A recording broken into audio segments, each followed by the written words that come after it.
Hey, what's going on? Welcome to the Doug.Show. My name is Doug Cunnington, and today it's going to be a little bit of a different format. It's not exactly a debate, but I'm going to talk with my good friend, Rob Atkinson, about kind of my approach to business, which is more lifestyle design currently, and his approach, which we both don't like the term, but it'll be easy for people to understand. We'll call it, quote, hustle culture, his approach to business. And we'll dive into why we don't like hustle, the idea of so much hustle. But what we can do is debate sort of our positions and just have a friendly discussion about our different approaches.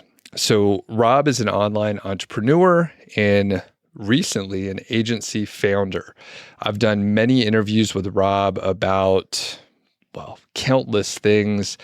We'll link up to all those other interviews so that you can check them out, because it's just a huge depth of information. And he's had a few big exits, some really cool stories.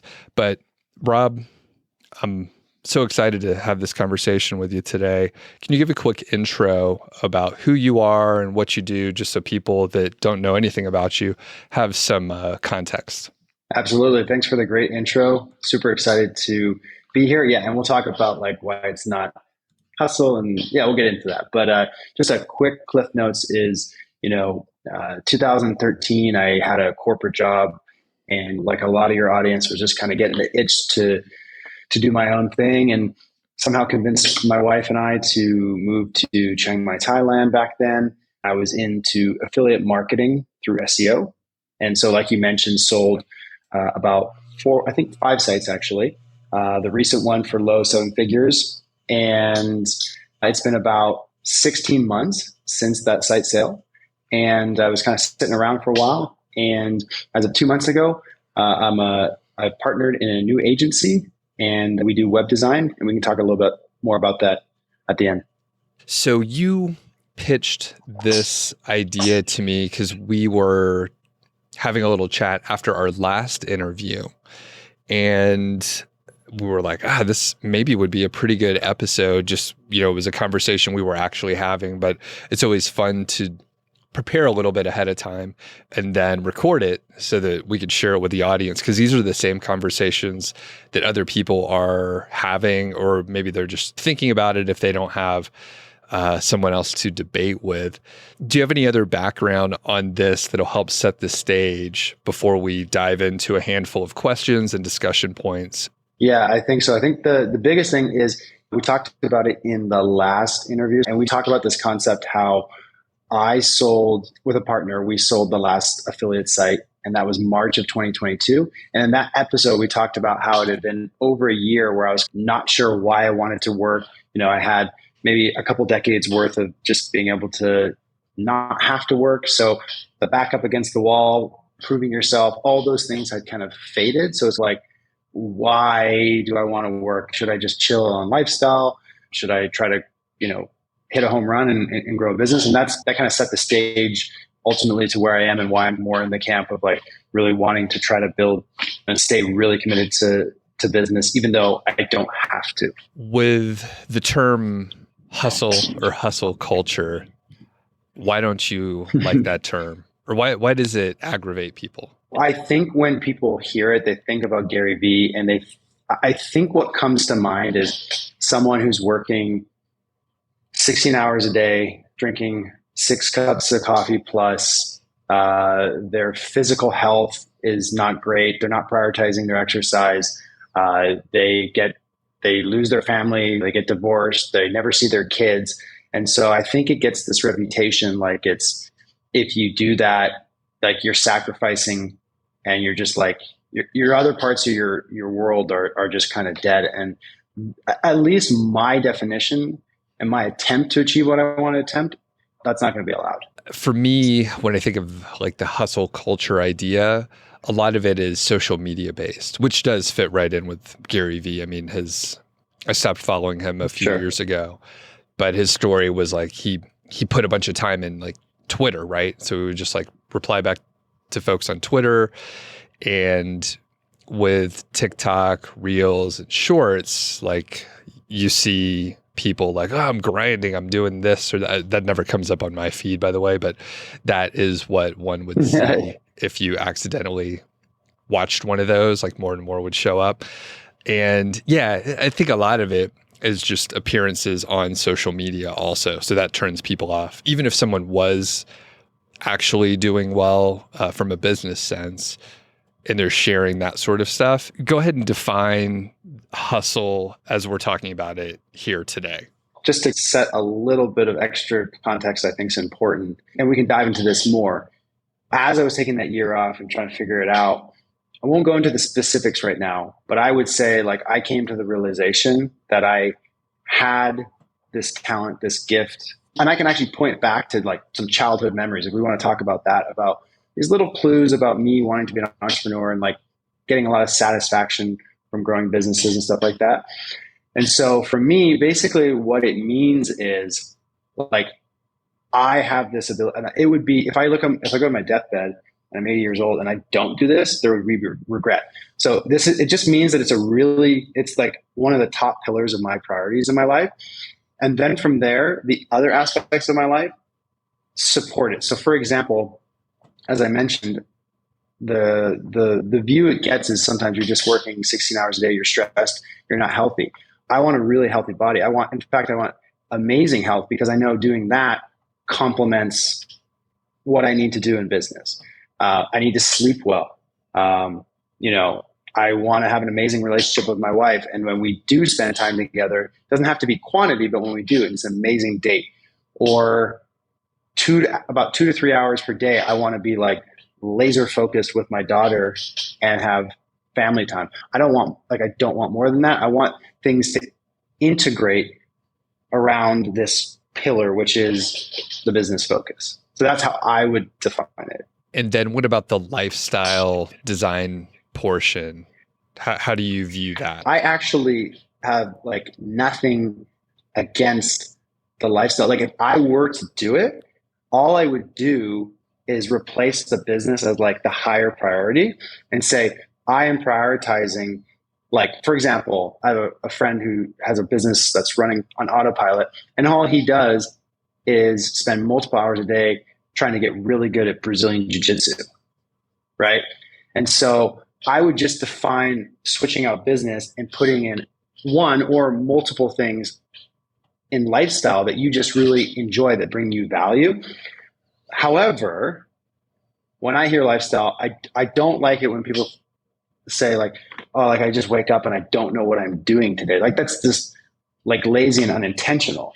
Like if I was doing lifestyle, I would still be as intentional about how I spend my time and how everything integrates around my pursuit to maybe get better at jiu-jitsu or whatever like that. So I would still have a very intentional way I would do lifestyle. Does that make sense? I don't know if that's different from you and your style, but I'd like to hear sort of how you would define lifestyle for you.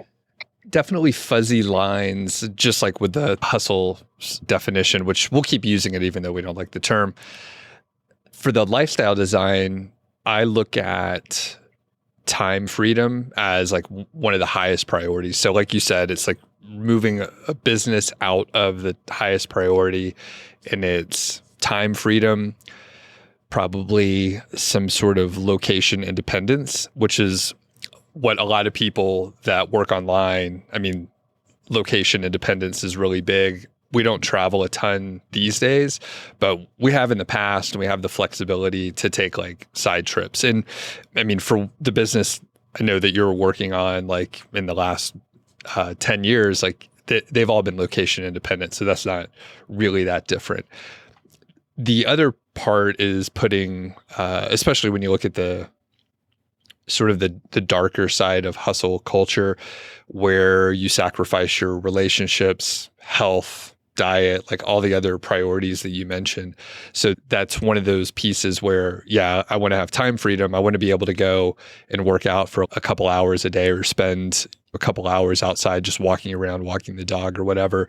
When you stack up all those different chunks of time, you only really have 3 or 4 hours to work on the business. So it takes a back seat. Sure, you could be laser focused, but I'm not going to stress out about certain things. I'd rather go for a walk outside. But the overall theme for me is just like the time freedom. Typically, I have like a couple interviews per week, maybe a meeting or two, but a lot of times, unless it's an interview like this one, I can shift it around and say, hey, talk to my VA, right? Hey, I want to reschedule this meeting. And I mean, that's fine. It's okay with her. And I'm the boss, right? So if I'm like, hey, I want to reschedule this meeting, then it's rescheduled. One piece that you mentioned, like, I have a friend around here who he often doesn't have any plans. And it's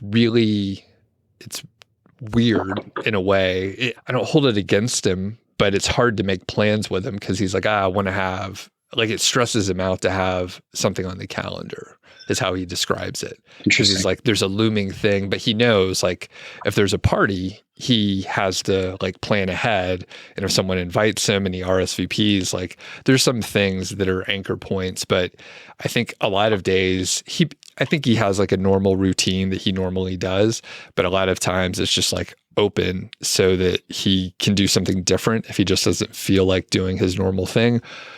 Or if someone's like, hey, do you want to go on a trip for 2 days? He could just say yes, because he has nothing in his plans. I think that's too much. And like I said, it's actually difficult to plan with him. And I think some of his friends have just been like, I'm not going to try to make plans with you, because sometimes he flakes out. He forgets that there's something on his calendar.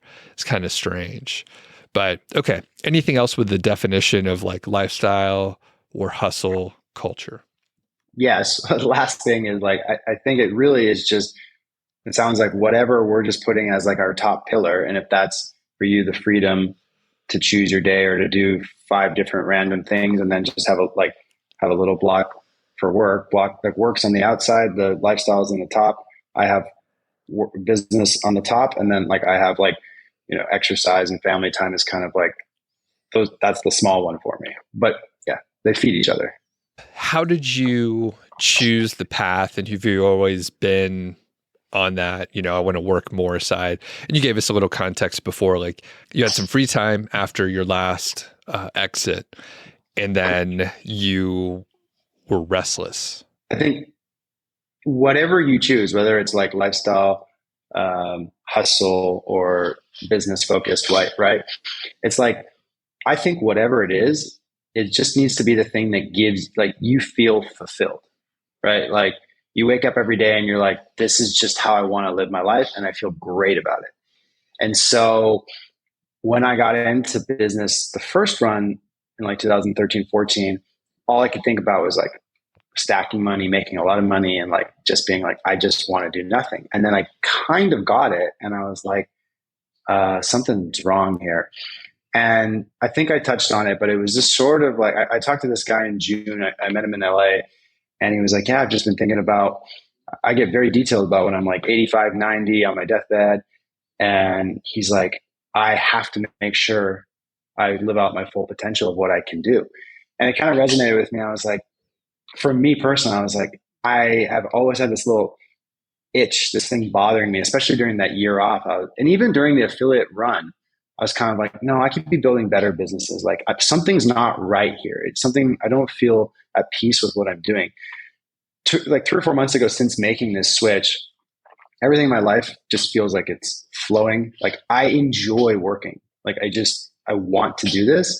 Even my wife, Thais, like in these 3 or 4 months, I think she's like, I think our relationship's the best it's ever been, because now she's looking at me like, and she clearly sees that I'm like thriving, and like she can sense this energy in me. So I guess I found it because I've always been like this, and it's my true nature. I've been resisting it for a while, and now I'm just embracing it.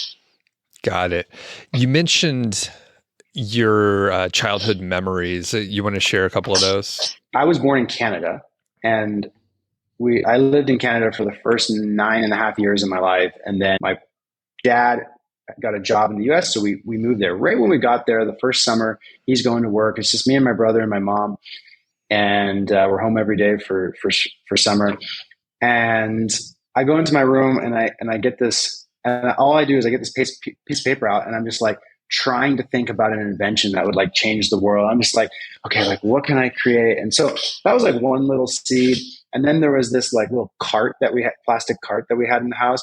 And I would like go get crackers and like Diet Cokes and things from around the house. Like didn't even pay for my own inventory. And I'm not this kind of like kid where I like hustled by age 12 and like actually sold stuff. But I was like going around the house and I like wanted my mom and my brother to like give me 50 cents for this stuff.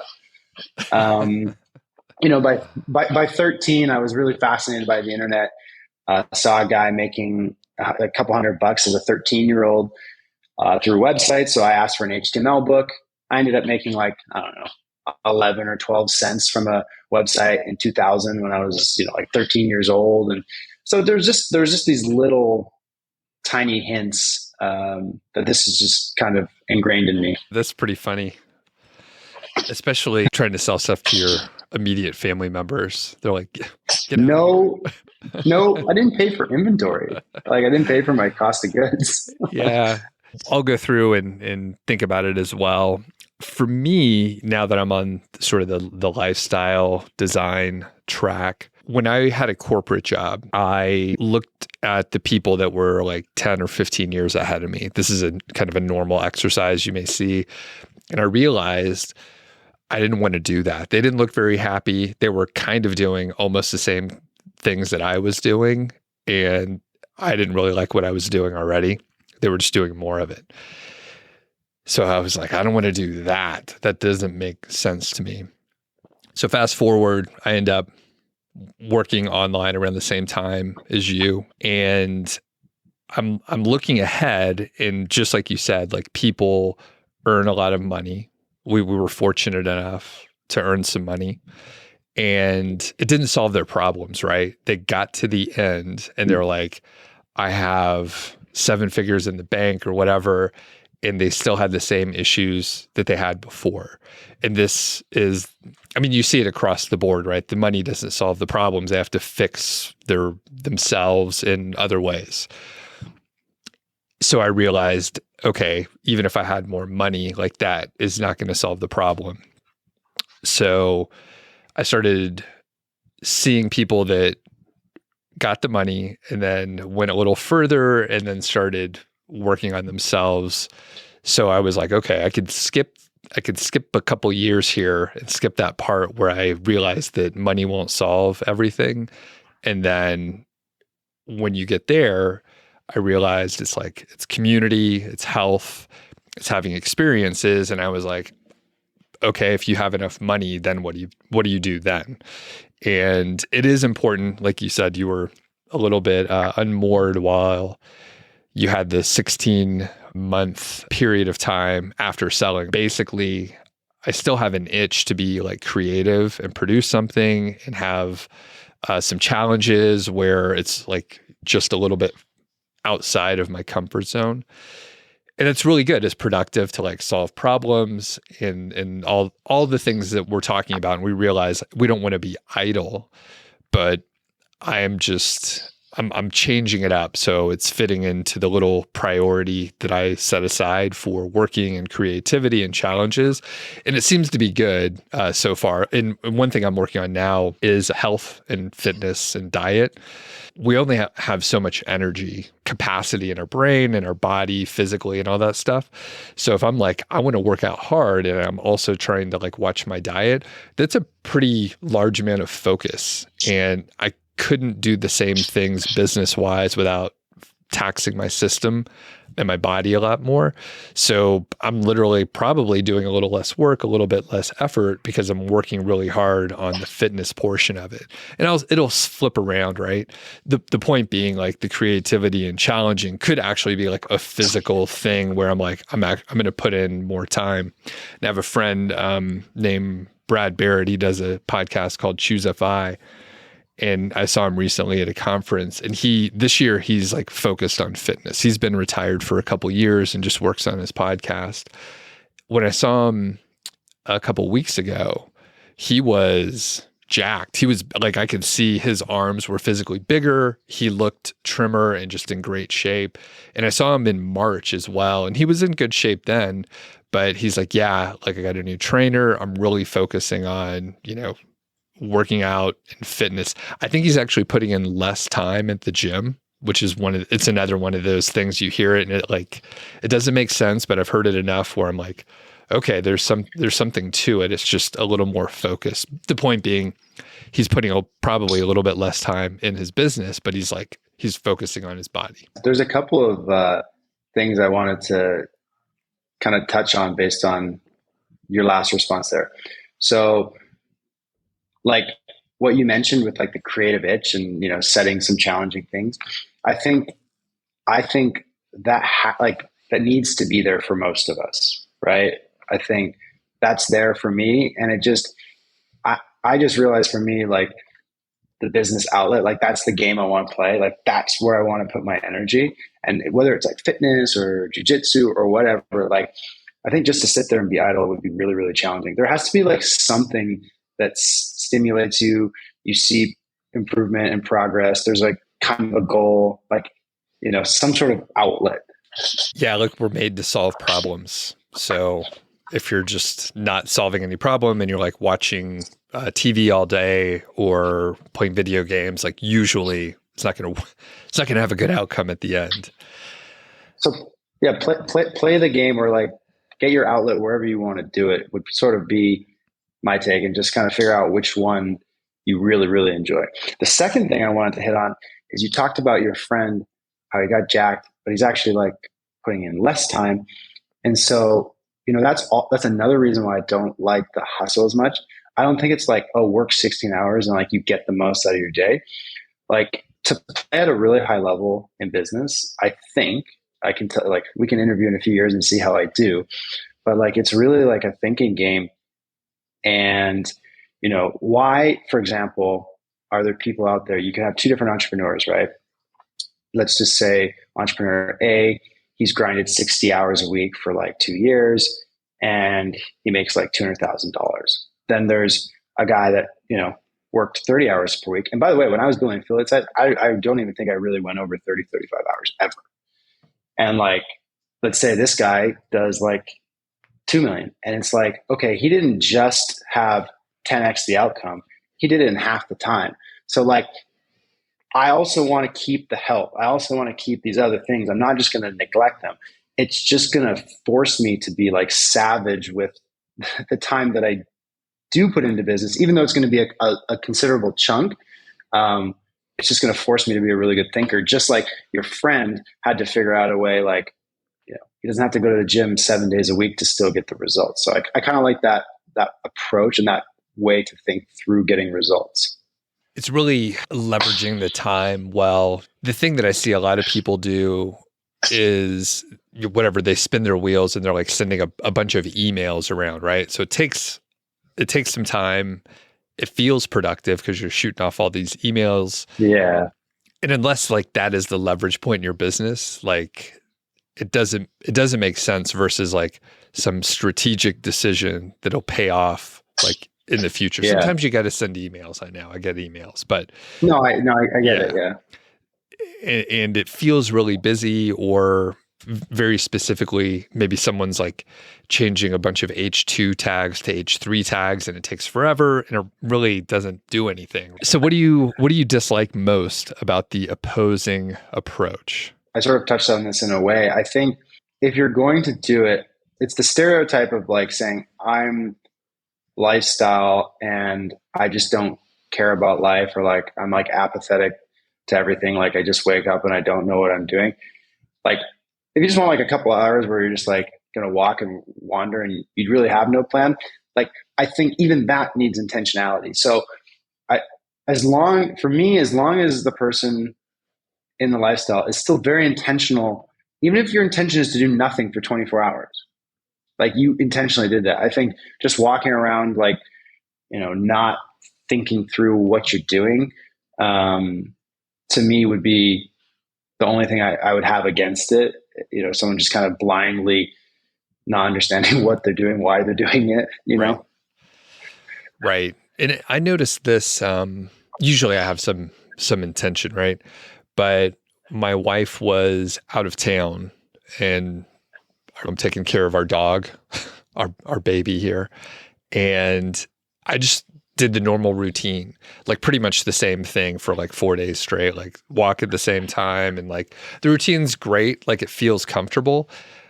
I couldn't remember any specific day. So like a couple days later, I was just it flew by. Like I was actually pretty content and happy, but I couldn't separate one day from another. And then there's like 100 other days that are very similar.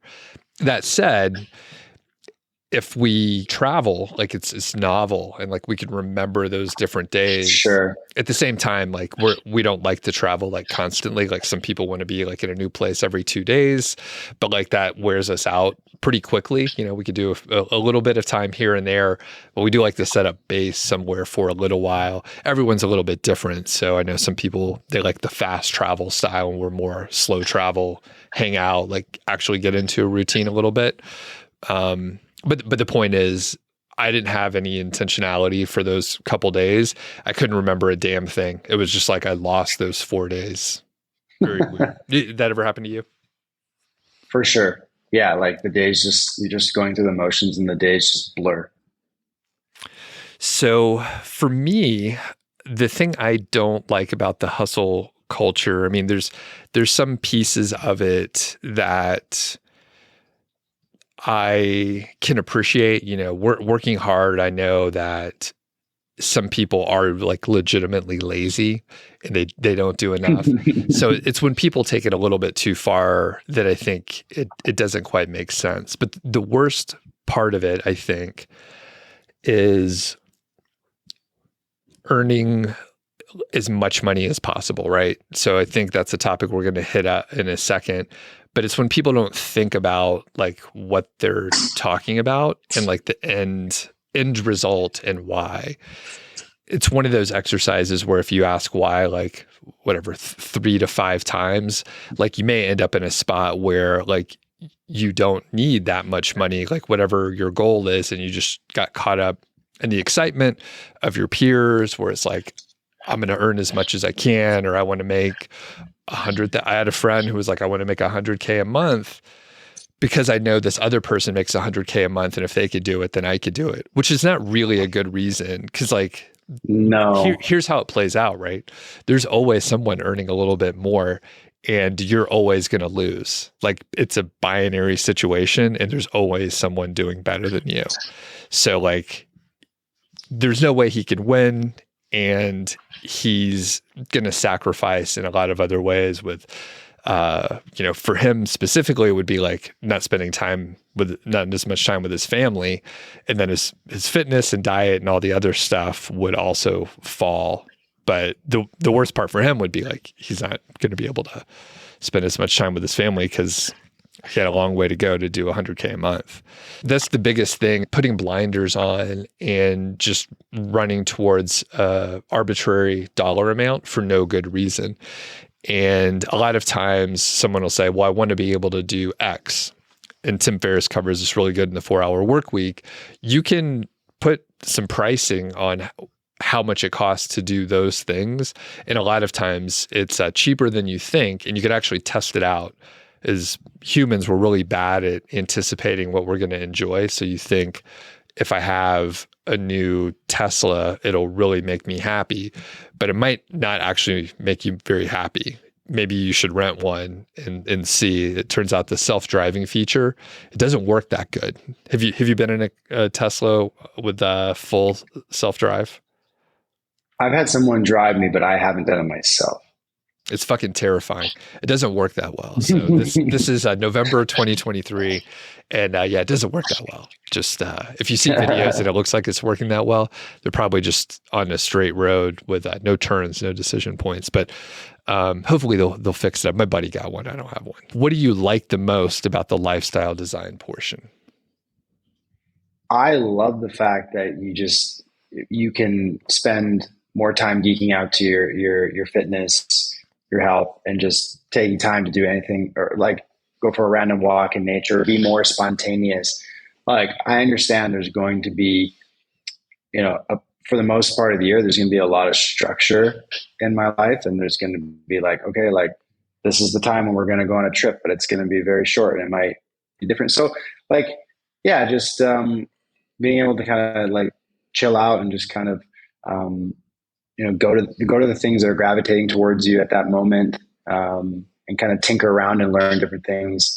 And for me, with the hustle culture, the thing that I actually do appreciate, like I said, it does emphasize hard work. And I think people can be a little lazy. They think things are going to be easier than they really are. So it does kind of set people up to think about, hey, I'm going to have to put in the time. It's going to be a bit of a grind. And I think, especially in our world of earning money online, it's a little sleazy. People are selling things that they're like, it's going to be super easy. You can set it up on autopilot. And usually like that is not really the case at all. And it emphasizes work. So that is a good thing overall. I'll actually give a prompt to the listeners and the viewers to shoot us an email. Like if you have any thoughts or opinions on like lifestyle design versus hustle culture and, working really hard. Maybe that's a stand-in that we can throw in there. But yeah, shoot us an email, feedback@Doug.Show, or you can leave a comment on the YouTube video if you're watching it. I think the biggest thing that I have an issue with the hustle culture, and this is just my own personal opinion, it looks very stressful. It looks like there's always something going on. If you really embrace the grind and you're like, I'm going to work a ton. And one thing that I realized the last few years is I really don't like to have like back-to-back meetings because you're always kind of running around.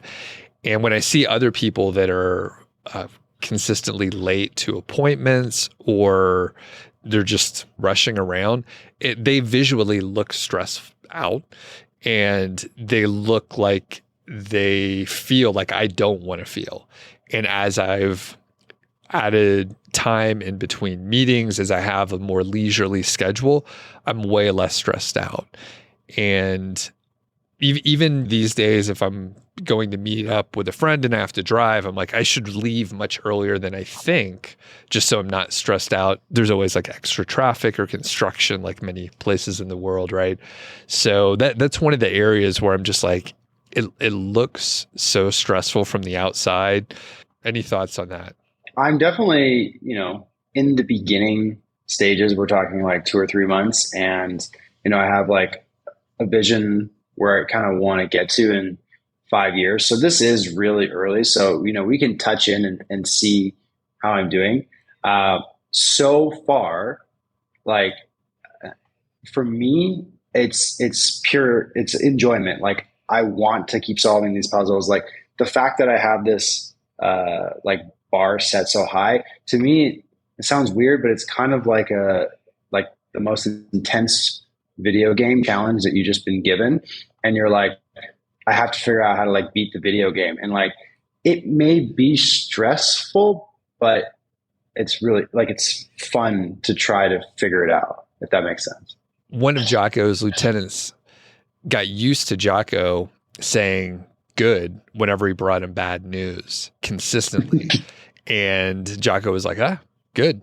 It'll give us a chance to figure out this issue and problem and then come to like a resolution. And he's just like, good, I'm up for the challenge, which is, he's in the military. Things, went wrong all the time and they had to adapt and figure out how to go through it. So it's a good way to look at a stressor. So, okay.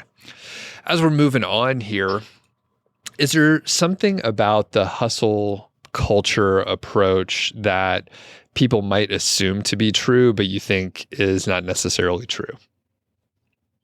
Kind of touching on what we just talked about with the stress and stuff like that. Like, maybe to the outside observer, it just looks like this torture, or like you imagine if I was in that position, like I would just hate my life. And I do think there are people that are striving for big business goals for maybe the wrong reasons, or it does stress them out. Like you see a lot of people trying to make money, just like you talked about in like the corporate, you saw them 15 years out. Like I really do think that exists.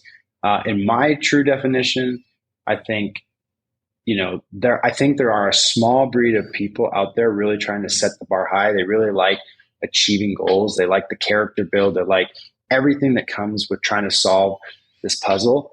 And if you told them that this puzzle had to go away, they'd be like miserable. So like, I think the assumption is I'm miserable, but it's like, I'm absolutely the happiest I've been in my life. So, Right. And I think what you're doing, like you have many other priorities and you're not sacrificing them completely. And, like you said, we'll check in a few months, a couple years or whatever, because as you're growing a business, like things are going to take longer than you think or turn out different than you planned. And you will have to either not work on the business as much and, go spend time with the family, spend time sleeping, making sure you get enough rest, or that stuff will get dropped. Like you'll have to make decisions. Now, right. Yep.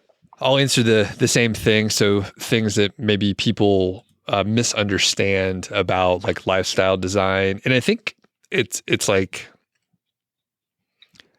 maybe people think that it's just laziness, which I think is okay. Actually, my friend and I are writing a book on laziness and anti-productivity. But for most people, they don't work hard enough. But there's a group of us, right, that like we're motivated and we can't turn it off. So if we're not working on something, we feel like we need to go work on something. And sometimes it is good to be idle and you do need the rest, and you could actually be more productive in the long run and have better ideas and more creative if you do like chill out for a little while and let your brain rest. But I think some people might get the impression that people that are interested in lifestyle design are really lazy, and they're not intentional and they're just kind of fumbling around, but there might be more going on than it appears from the outside. How has your support system, like your family and your friends, other peers, reacted to, your goal? And I don't know, you haven't mentioned your goal specifically here. Can you tell us a little bit about that as well? Maybe mentioning the agency and what your ultimate goal is with it. Yeah. So I'll postpone sharing the 5-year vision right now. Maybe in a future show, because it's not fully crafted out the way I would like to before I talk about it. However, the 2-year goal is like real. Like I've been talking to people here. I'm at the Chiang Mai SEO conference, and like what do they call it? Big, hairy, audacious goal. Like it sounds crazy to say. So I'm starting my first agency. I have a business partner. I've known him for a while. We want to hit 500K a month, monthly recurring revenue in 2 years, and have to attend a 90-minute once a week call under the EOS Entrepreneurial Operating System. Like that's how they have a 90-minute call once a week. And so to have a leadership team, basically be able to run that company. So hopefully like roughly around to me 100K net, which would then fund and fuel year 3 to 5 to really try to put the fuel into that big run.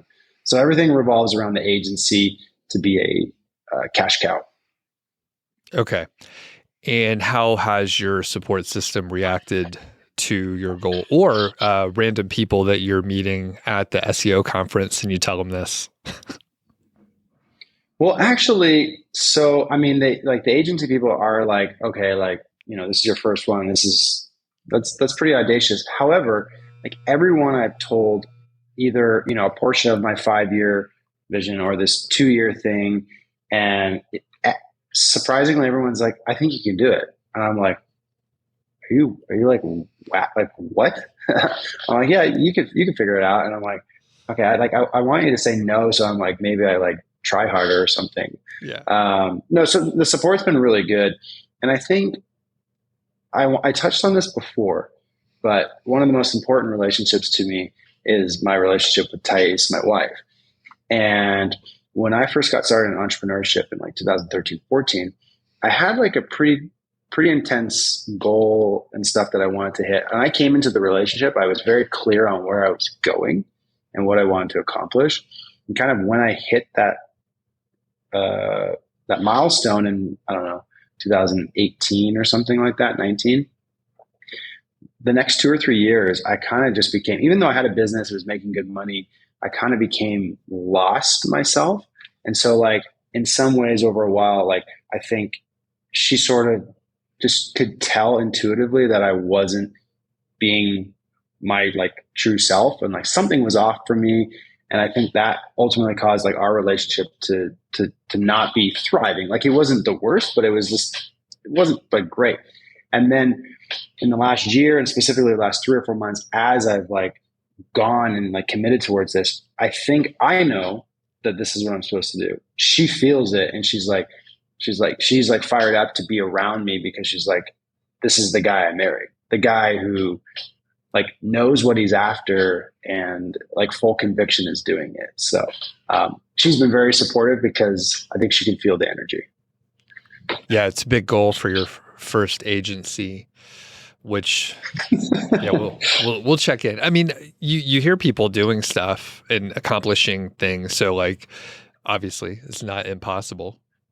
Well, I think by setting that, right, it becomes your North Star, and it like pushes you to like not just accept that this is the way things will run, whether it be getting mentors or people who've done it or got to this level, like shortcutting. Like if that's what you have to get to, then your mind automatically has to like think bigger, like solve problems better. And so even if we fall short, like it just tunes our mind to try to go there. If I was like, 50K in 2 years, it's like, it would change the way you make decisions. That does make sense. So like any decision that you have to make, it's like, does this get us closer to the ultimate goal? Yeah. Can it do it? Yeah. It really like clears a lot of the noise out of the way, yeah. I think. Yes. So we're coming up towards the end of the interview here and discussion. So we'll go a little quick here. How do you view retirement, and how does your goal align with your retirement vision? Well, I think this piggybacks off everything we've been talking about. How people think lifestyle is just being lazy and like not pursuing growth, anything like that. I think the word retirement should more just be like switched with financially independent. If you're financially independent, then it's your decision kind of what you want to work on. So my view on it is retirement isn't this thing where you just like stop. Like, you've seen so many people who just like had jobs for 40 years and then they stop and they're like completely lost. Right. So it's just, for me, it's just, if you're financially free, which is kind of like a version of retirement, then, it's about just deciding like where you want to grow, where you want to put your energy. So I don't think my views really changed that much. I'm still going to be, even if after this business, like I'm doing martial arts or something like that, I'm still going to be doing something. I mean, I have some friends that said, oh yeah, like I've retired. And then they're running like an events company. Like they've created a conference, right? A lot of people use it to say like they've retired from a corporate job, and I think that's acceptable, right? It's like whoever is using the term can like define it, what they mean. So I never say I'm retired, because I've like continued to be self-employed for the last few years, but like I'm not going to have to get a job again. And I think you hit the nail on the head. Like typically on my other podcast, Mile High Fi, we talk about financial independence, and we use the vernacular of like early retirement, but typically people may take a break for, a year or two, but then they get the itch and they're like doing something else on the side. Maybe they start a blog. A lot of people learned from blogs, so they naturally kind of follow that path. But I do have a friend he's in talks to potentially open like a coffee shop slash like lounge in town. So he's been retired for like maybe 3 years or so. And he just keeps thinking about it, kind of like what you're saying. Like he's waking up in the middle of the night and he's like thinking about these coffee shop plans and doing a ton of research. So he's looking for a space and like he's really energized and excited. And he's like, there's going to be a build out, energized, all this stuff. Retirement can be a loaded term. And then you have in the fire community, a lot of people call it the internet retirement police, where they're like, that person didn't retire. They're still blogging or whatever.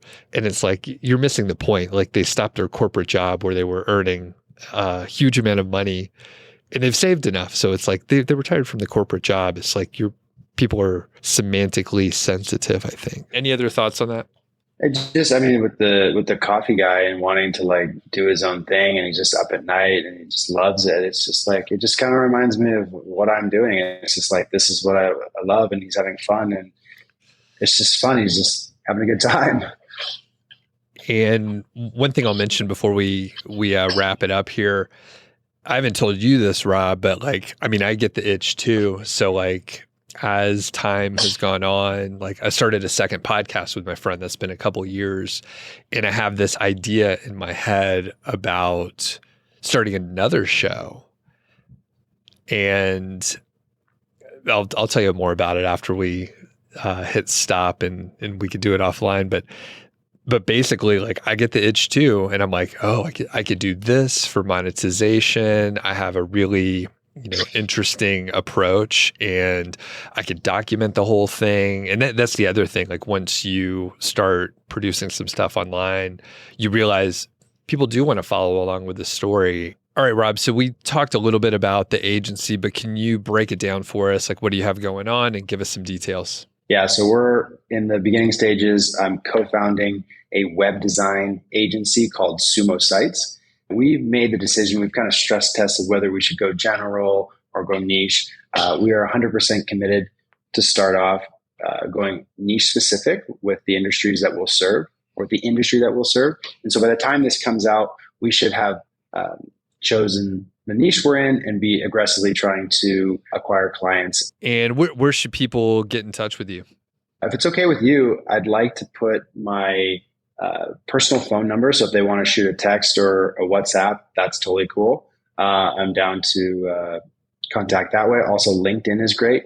And I just want to say, like, if anyone's watching who is, a marketing agency, and you deliver SEO results, PPC rankings, leads for your client, but you've always been frustrated or not quite happy, or the customers ask for, can we improve the website and stuff like that? And it's not your bread and butter. Connect with me. I'd just love to chat.